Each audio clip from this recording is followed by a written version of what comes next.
All things are possible. God never fails. And you are a piece of that which never fails.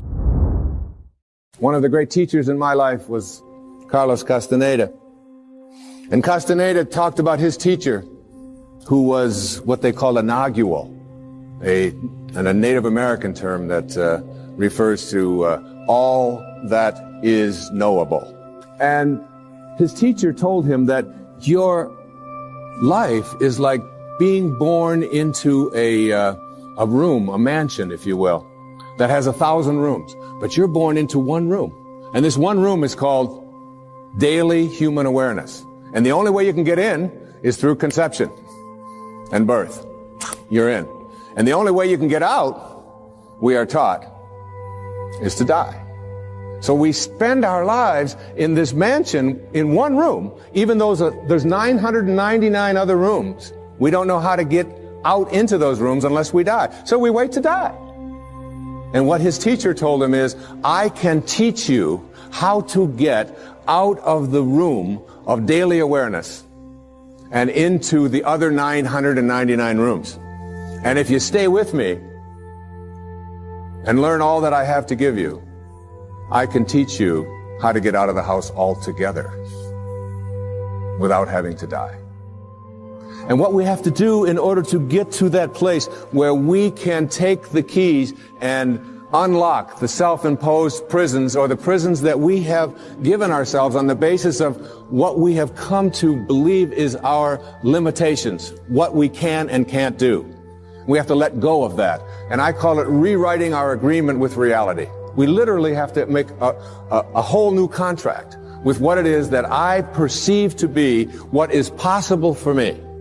And in order to do that, we have to shift out of the things that we have come to believe in, and everything that you came to this program watching tonight that you believe in was handed to you by someone else outside of you, was handed to you by the experiences or testimony of someone in the past, and because it comes from outside of you, there is still an element of doubt.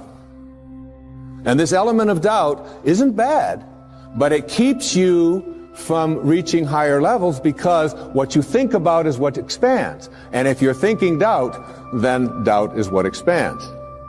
William Blake said, if the sun and moon should ever doubt, they would immediately go out. So how do we get past what we believe in, or what has been handed to us, and still honor it and be grateful for all of the teachers and all of the people who have come before us? So what we have to learn to do is let go of that tribal consciousness and shift to what I call a knowing. Now, there's a big difference between what you believe and what you know. Everything that you know is something that you have made conscious contact with. Conscious contact. So there's nobody out there watching. There's nobody in this world who knows how to swim, who learned it by somebody else telling them that you can swim, or by watching Mark Spitz go through the water, or by observing other people doing it. You may remove some of the doubt, but you will never know how to swim until you get in the water and blub around a few times and then do it. And then you'll have a knowing. And that knowing is something that you'll never lose, just like riding a bicycle or dancing the Macarena or making a lemon meringue pie or anything that you know how to do. It's because you've made conscious contact. And I'd like to suggest that there's a big difference between knowing about a divine presence, knowing about a sacred awareness, knowing about God, and knowing God. There's a big difference. Just like there's a big difference between knowing about the possibility of being able to heal myself of something that is bothering me, perhaps a disease process. I perhaps may believe that it's possible because I've read other people and I've heard others say it. And I've read the testimony and I've listened to the tapes and I've gone to the seminars. But until you have made conscious contact with it, you'll never know it. Everything else that you have on our planet, that we have on our planet, comes about as a result of thinking. Thinking. Thought makes it so. All right? This microphone comes about as a result of thinking. Somebody imagines it. Somebody then tells somebody else about it, and it creates it. The dress that you're wearing, this shirt that I'm wearing, the shoes that you have, the stage, these cameras. Everything that you see that wasn't given to us was created by man as a result of the way that we think. The way that we think. So what gets inside of us as a cell comes about as a result of the way that we choose to think in our lives. Very important principle to understand. Because once you get a hold of thinking, and that it creates everything that you have in your life, you can change and make it as absolutely perfect as you want it to be, because thought makes it so. 99% of who you are, you can't touch, you can't see, you can't smell. 99% of you is untouchable, unsmellable, invisible. It is what Ken Kais has called your conscious awareness. It's what looks out behind those eyeballs. What is that? It isn't cells. It's some kind of conscious awareness that you are. And make no mistake about it, you've occupied a whole lot of bodies already. If 99% of who you are, you can't touch and you can't feel and you can't smell, then what is it? Who is it? Where are you? What is this thing called your essence or who you are? And where does it go? Now think of this. You were in a body. I have a little baby girl who's 11 months old. And we were all in a body that size. Well, it's only a body about this big. Got fingers only this long. Got tiny, tiny little parts all over the place. I mean, she's only this tall. Now, is that her? Is that her essence? Because I have other children who are much older, and I am much older than that. And I can remember being 3 and being in a different body. Still me, still my essence there, different body, totally different. Doesn't even look anything like when I was 11 months old. And then I was 13 and had a funny body at 13. But still my essence was there in a whole new body. Hairs growing all over the place that I didn't understand, all kinds of things happening to it, Then hairs falling out of it later on, Looking at those hairs that fall out and say, what held it in yesterday? I don't even understand that, okay? And so it's like who I am has been in many, many bodies already. All right. And that essence, you see, everything on our planet that is alive can never die. It can never die. Life doesn't die. It just transforms. It just moves on to new places and new ways of being. New ways of being. And the way of being that is the most transcendent of all is this way that comes from seeing yourself as love and only having that to give away. Only having that to give away. Let's say I were to stand up here in front of you and just visualize for a moment that I have an orange. And I take this orange and I squeeze it as hard as I can squeeze it, okay? What's going to come out? Juice. What kind of juice? Orange juice. Apple juice, any chance? Once in a while? Come on, now and then. A little mango juice come out of an orange once in a while? No mistakes, right? Never, no matter what. Next question. Everybody passes. These are easy, okay? Why, when you squeeze an orange, as hard as you can squeeze it, does orange juice come out? Because that's, not because it's an orange, because that's what's inside, isn't it? On our planet, when you squeeze something, what comes out of it is what's inside. Not too difficult, all right? Does it matter if your mother squeezes the orange? Does it matter what instrument she uses? Does it matter if you just had your period and then you squeeze an orange? Does it matter if your boss squeezes it? How about if your kids do it? Your kids squeeze an orange. Does it matter? Does it matter what time of day? Suppose they do it at noon, all right? How about at 4 in the morning? Does that matter? Whenever you squeeze an orange, the only thing you get out is what's inside, right? No arguments. Same thing works for you. Same principle works for you. It's a principle of the universe, all right? Someone squeezes you. That is, someone puts pressure on you. Someone says things about you that you don't like. Someone puts tension on you, whatever. Your boss says something to you that you don't like. And out of you comes anger.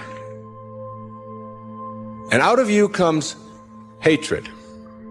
And out of you comes fear, or out of you comes stress, or out of you comes tension.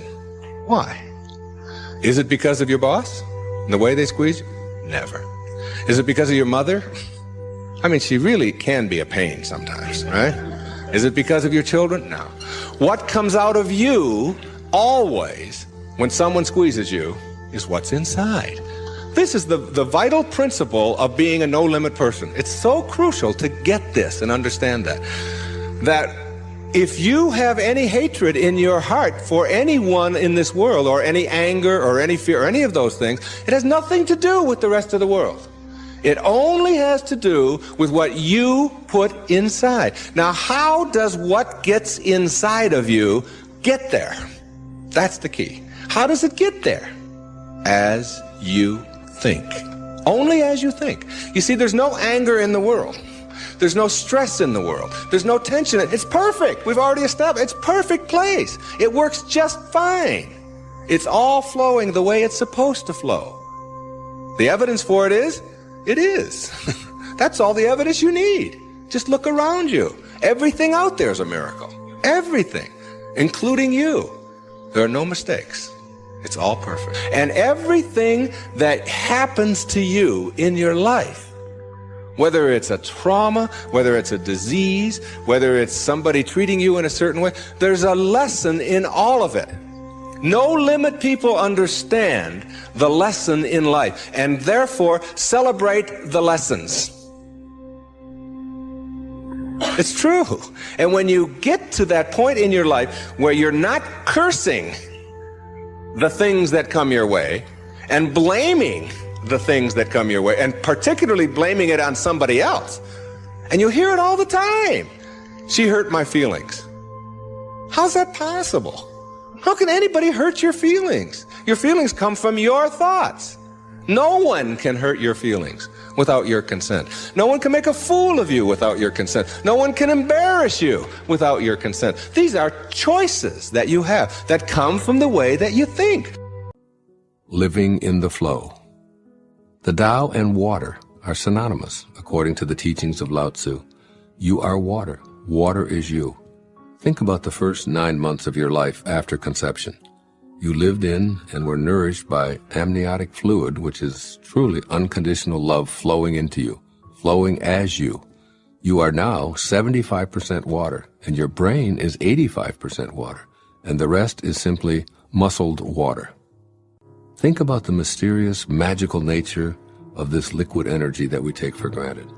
Try to squeeze it, and it eludes us. Relax our hands into it, and we experience it readily. If it stays stationary, it will become stagnant. If it's allowed to flow, it will stay pure.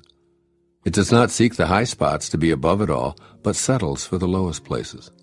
It gathers into rivers, lakes, and streams, courses to the sea, and then evaporates to fall again as rain. It maps out nothing, and it plays no favorites. It doesn't intend to provide sustenance to the animals and plants. It has no plans to irrigate the fields, to slake our thirst, or to provide the opportunity to swim, sail, ski, and scuba dive. These are some of the benefits that come naturally from water simply doing what it does and being what it is. The Tao asks you to clearly see the parallels between you and this naturally flowing substance that allows life to sustain itself. Live as water lives, since you are water. Become as contented as is the fluid that animates and supports you. Let your thoughts and behaviors move smoothly in accordance with the nature of all things. It's natural for you to be gentle, to allow others to be free to go where they're inclined to go, and to be as they need to be without interference from you. It is natural to trust in the eternal flow, to be true to your inner inclinations and stick to your words. It's natural to treat everyone as an equal. All of these lessons can be derived by observing how water, which sustains all life, behaves.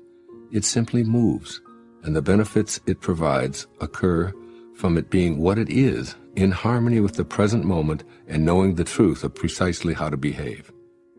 What follows is what Lao Tzu might say to you based upon his writing of the 8th verse of the Tao Te Ching. First, when you're free to flow as water, you're free to communicate naturally. Information is exchanged and knowledge advances in a way that benefits everyone. Be careful not to assign yourself a place of importance above anyone else. Be receptive to everyone, particularly those who may not routinely receive respect, such as the uneducated or the homeless or troubled members of our society. Go to the low places, loathed by all men, and have an open mind when you're there. Look for the Tao in everyone you encounter, and make a special effort to have acceptance, gentleness, and kindness course through you to others. By not being irritating, you'll be received with respect. By making every effort to avoid controlling the lives of others, you'll be in peaceful harmony with the natural order of the Tao.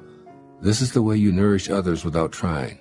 Be like water, which creates opportunities for swimming and fishing and surfing and drinking and wading and sprinkling and floating and an endless list of benefits by not trying to do anything other than simply flow. And secondly, let your thoughts float freely. Forget about fighting life or trying to be something else. Rather, allow yourself to be like the material compound that comprises every aspect of your physical being. In the Hidden Messages of Water, Masaru Emoto explains that we are water, and water wants to be free. The author has thoroughly explored the ways in which this compound reacts, noting that by respecting and loving it, we can literally change its crystallization process. If kept in a container with the words love or thank you or you're beautiful imprinted on it, water becomes beautifully radiant crystals. Yet if the words on the container are you fool, Satan, or I will kill you, the crystals break apart, are distorted, and seem confused. The implications of Emoto's work are stupendous. Since our consciousness is located within us, and we're essentially water, then if we're out of balance in our intentions, it's within the realm of possibility that our intentions can impact the entire planet and beyond in a destructive way. As our Creator, the Eternal Tao, might put it, water of life am I, poured forth for thirsty men. Do the Tao now. Drink water silently today, while reminding yourself with each sip to nourish others in the same life-flourishing ways that streams give to the animals and rain delivers to the plants. Note how many places water is there for you, serving you by flowing naturally. Say a prayer of gratitude for this life-sustaining, always flowing substance. And it's something I'd like to suggest to you when I talk about you can't give away what you don't have. That whatever it is that you are giving away in the way of being offended or being an appreciator, and by the way, appreciation versus depreciation is the highest form of energy that you can have to your thoughts. In other words, every time you have a thought of depreciation, you have weakened yourself in some form. Any kind of a thought of depreciation. Whereas if you can shift a thought of depreciation into one of appreciation, even for that which you have been conditioned to believe deserves to be depreciated, if you can figure out a way to change and alter your thoughts, then you move into a higher energy. But more than moving into a stronger and a higher energy with appreciation, is that you move into a level of consciousness called synchronicity, in which you start to negotiate the presence of energy to serve as an attractor pattern. And that what I'm speaking about, solid energy as the lowest form of energy, and spiritual energy as the highest and the fastest form of energy, and that spiritual energy, the energy of love, the energy of cheerfulness, the energy of kindness, the energy of peace, when this energy is brought to the presence of the energy in which you have problems, lower energy, that these problems dissolve, they can't survive any more than darkness can survive in the face of light, then there is some kind of a gap that you have to negotiate between the world of problem energy and the world of higher energy. But what you have to look at here, when I say you can't give away what you don't have, is to ask yourself, if I can't give away what I don't have, it means that I am giving away what I do have. And because it's the only thing I can give away. I have to have it to give it away. So, and if energy is the vehicle upon which things are attracted and come into my life, then what is it that I am sending out there, because it is in giving that we receive, what is it that I'm giving? What am I sending out there? What kind of energy do I send out there? And begin to look at that as the rationale and the explanation and the reasoning behind what is showing up in your life. That it really has nothing to do with what's going on outside of you in other people and in other events and in what other people are saying or doing or circumstances of your life. As much as we like to use that as an explanation and a rationale for it, that in fact, if you can change around your thinking to ask yourself, why do I keep attracting what it is that I'm attracting into my life, and what can I do to attract something different into my life? These things that we're calling attractor energies, that possibly, just possibly, I might be able to come to a place where I recognize that everything that's going on in my life, everything, I take responsibility for. And if I continue to attract the wrong people, or scarcity instead of abundance, or illness instead of health, or unhappiness rather than happiness, or fear rather than faith. And again, I always go back to that very famous prayer of St. Francis, where there is doubt, let me bring faith. Where there is despair, hope. Where there is darkness, light. Where there is sadness, joy. Where there is hatred, love. And if I can find a way to rid myself of those, just the thoughts, that I might possibly open myself up to a new idea, a mind that is open to everything, is one in which I say that I have been responsible for attracting all of these things into my life, and now I'm going to work at it for a given period of time of attracting something different into my life. I'm going to go with new attractor patterns of energy. I'm just going to go with it and see if I can make that shift begin to take place. And this thing that I have referred to as synchronicity is something that Jung said is something that is very real and is very powerful and is something that you can access. Which means that as you reach a faster energy yourself, you see, if everything is energy and nothing happens until something moves and everything is moving, then you yourself are just a great big bundle of energy. You are just vibrating, and if you are a bundle of energy, if you buy this idea that your hand and your feet and your eyes and your entire body is really nothing more than a series of very, very tiny subatomic particles all moving together very fast with spaces between them, and you see that and you can get that, then you recognize that there's got to be a frequency at which you are vibrating. It's got to be vibrating at some frequency. And if you can also accept the idea that if I could move to a faster and a higher, more spiritual energy, that I will literally change the vibration at which I am vibrating, then it begins with the thoughts. It begins with how I am processing and thinking thoughts, that I can absolutely get to a place where I can start to radiate out different kinds of energy. Mindfulness just is... Here's one of the Thich Nhat Hanh's quotes. He says, "Walk as if you are kissing the earth with your feet." It's a practice of putting your mind and your consciousness onto exactly where you are in the moment, and being able to find beauty. It's one of the great teachings that I learned as a young man is that looking at beauty in the world is the very first step in purifying the mind. To be able to find beauty. I remember the story I told of Viktor Frankl when I was with him in 1978 on a panel in Vienna, the great Viktor Frankl, who wrote Man's Search for Meaning. And he said that they would give, we had lunch after that, just the two of us. I was very, very touched, and it was one of the most memorable moments of my life. And he said to me, when we were given a bowl of dirty water with a floating fish head in it, and that was our protein for the day.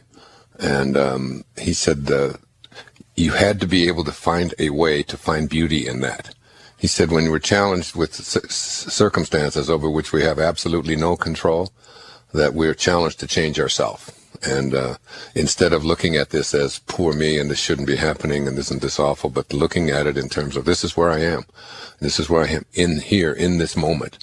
And in this moment, I'm going to find beauty in this and be in a state of appreciation for this fish, for it's giving its life to me. It's allowing me to survive and so on. And he said the people, he told me, and I'll never forget this, he said the people in the concentration camps, this was in Auschwitz, in Poland, he said the people who couldn't find beauty in the circumstances that they were in, the horrible circumstances that they were in, he said they would always perish. He said, you've got to be able to see beauty. You know, the famous line from John Keats in Ode on a Grecian Urn, beauty is truth, and truth is beauty. That's all you need to know on earth. That's all you know on earth, and all you need to know. And so that this ability, and that's what mindfulness is. It's walking on the earth and kissing the ground with your feet with each step that you take and becoming aware of it. He talks frequently about being able to find beauty in just drying a dish. Yeah, a lot of people sit down, and while they're, while they're sitting down for a meal, they're already thinking about what they're going to have for dessert, and instead of just being there in this moment. If this is the appetizer and this is the bite that I'm taking, and this is what I'm tasting in this moment, and to find beauty in virtually everything that there is in you. It's this way of making the mind pure. Every beauty which is seen here below, down here below, by persons of perception resembles more than anything else that celestial source from which we all come. Isn't that great? Every beauty that we see resembles more than anything else that source. We're talking about source, connecting to source, from which we all come. Do you see beauty? Do you see it more or less in your life? Can you find it in a homeless person urinating on the street? Can you find beauty in a cockroach? As you reach higher levels of consciousness, you begin to see, not only do you see beauty everywhere and in everything, you begin to recognize it as truth. And, you can look around, whoever you are, listening, wherever you are on this planet right now, look out your window, or look to your right, or look to your left, wherever you are, in a little room someplace, or sitting on a beach somewhere, or driving in your car, or whatever it may be, and just look around. What I want to say to all of you is that, the very first step in purifying your mind and moving into higher levels of consciousness and recognizing the eternal, infinite consciousness that you are, is to look at beauty in the world and see it in as many places as you can. And if you're a writer, you write a poem about it. I mean, there's 3 or 4 poems in there right now that and if I were if Rumi were here listening, and maybe he is, maybe that was Rumi, because I have such a love affair with his poetry. Maybe it was Rumi walking across my balcony on the railing, saying, "Find beauty in me." Just one of the strangest experiences that I've had, and that all came from Thich Nhat Hanh. And since we had that experience, and since I was reading him this week, I've been finding beauty in everything, in every little bird that flies by, and every person that's out there, and every wave that shows up, and so on.